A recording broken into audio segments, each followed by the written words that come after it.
July 27, 1816. On the remote frontier of Spanish Florida, the humid air is shattered by a sound unlike any other. An explosion so immense it is heard more than 100 miles away in the city of Pensacola. An American general would later describe the scene as awful and the scene horrible beyond description. This was the single deadliest cannon shot in American history. In an instant, a massive fortress was annihilated and nearly 300 men, women, and children were killed. But this was no ordinary fort, and this was no ordinary battle. This was the destruction of what the United States government called the Negro Fort. What was this place? Who were its inhabitants?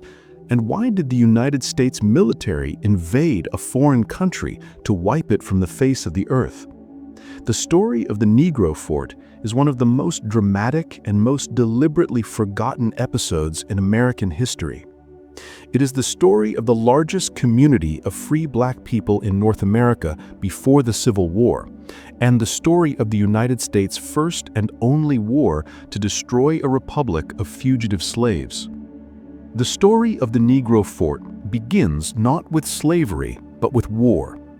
In 1814, Great Britain was locked in the War of 1812 with the young United States. Seeking to open a southern front, the British devised a daring strategy: invade the U.S. through its soft underbelly, the Gulf Coast of Spanish Florida, and rally local allies to their cause. Their primary agents were officers of the Royal Marines, including a charismatic and fervent abolitionist named Lieutenant Colonel Edward Nichols. Nichols was tasked with recruiting a powerful multi-ethnic coalition. He reached out to the Red Stick Creeks and the Seminoles, who were already resisting American expansion. But his most radical move was to turn to the most oppressed people in the American South, the enslaved. The British offered what the United States would not: unconditional freedom. Escaped slaves who reached British lines were not just welcomed, they were armed, trained, and organized into a formal, paid military unit, the Corps of Colonial Marines. This was not merely a military tactic. For men like Nichols, it was an ideological crusade. He didn't just see these men as soldiers, he saw them as future citizens of a free black society, a direct challenge to the American slave system.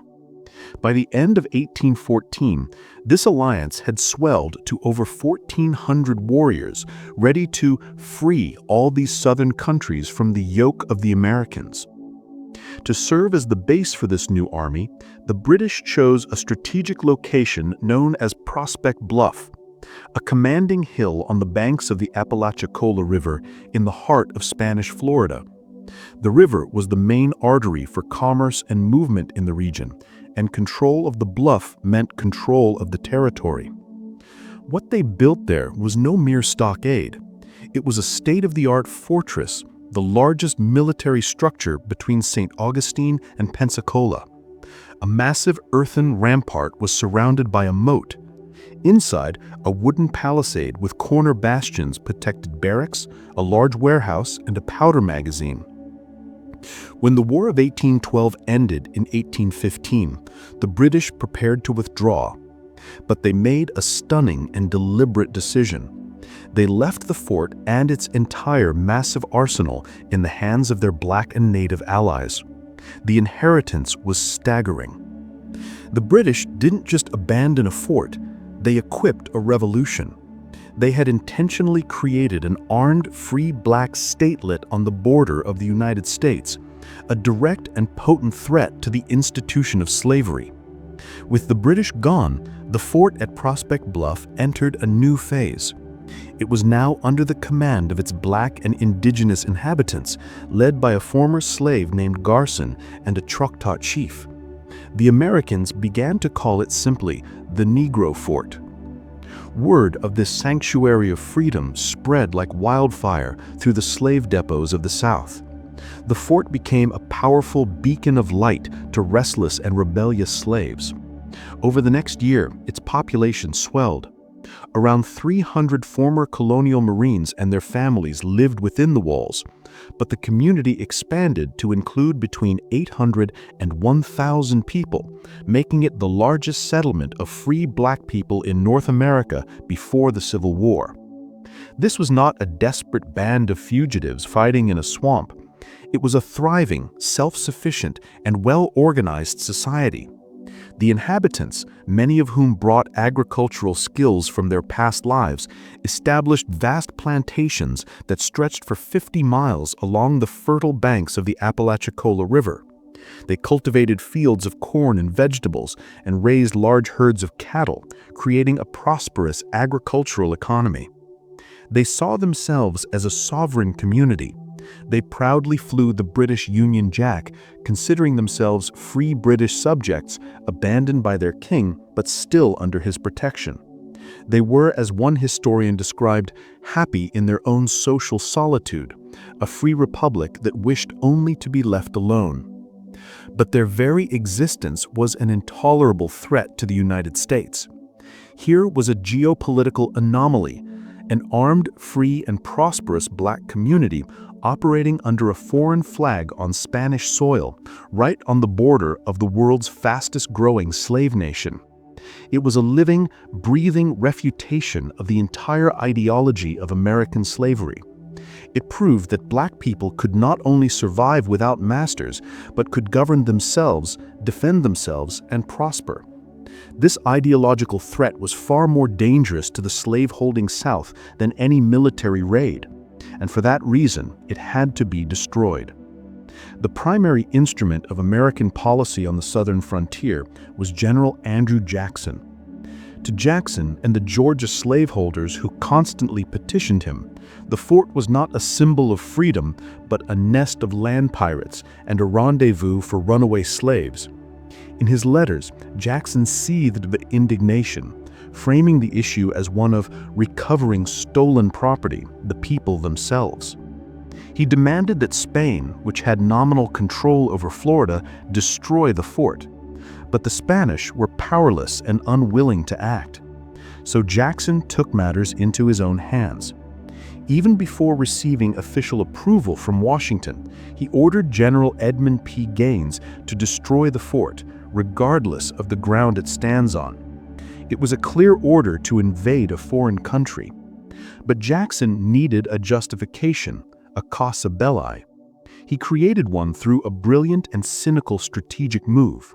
He ordered the construction of a new American outpost, Fort Scott, on U.S. territory upriver from Negro Fort. The only way to supply Fort Scott was by sending ships up the Apalachicola River, directly past the guns of the fort in Spanish territory. The inhabitants of Negro Fort had made their position clear. They would not allow American naval vessels to pass. In July 1816, the inevitable confrontation occurred. An American naval convoy moved up the river. A small boat of sailors came ashore for fresh water and was attacked by the fort's warriors. Several Americans were killed. Jackson now had his excuse. The Watering Party Massacre, as it was called, was the spark he needed to justify a full-scale invasion.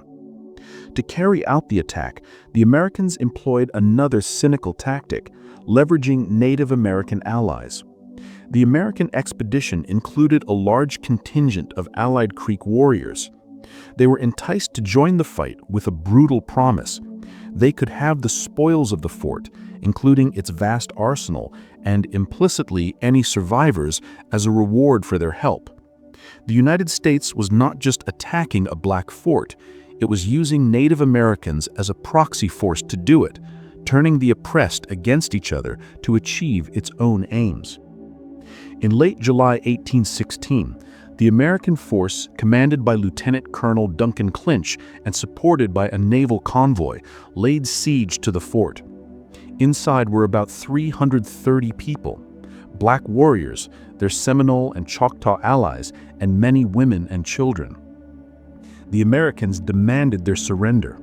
The response came from the fort's commander, Garrison, who vowed he would rather die than be returned to slavery. From the walls, the defenders defiantly chanted a phrase that echoed the American Revolution: "Give me liberty or give me death." For days, the two sides exchanged cannon fire, but the fort's massive earthen ramparts held strong. The fort's gunners, however, were inexperienced, and their shots were ineffective. Frustrated, the Americans decided on a desperate tactic. They heated a cannonball in the ship's galley until it was glowing red hot, a hot shot. On the morning of July 27th, they fired. The first 8 shots missed, but the 9th was different.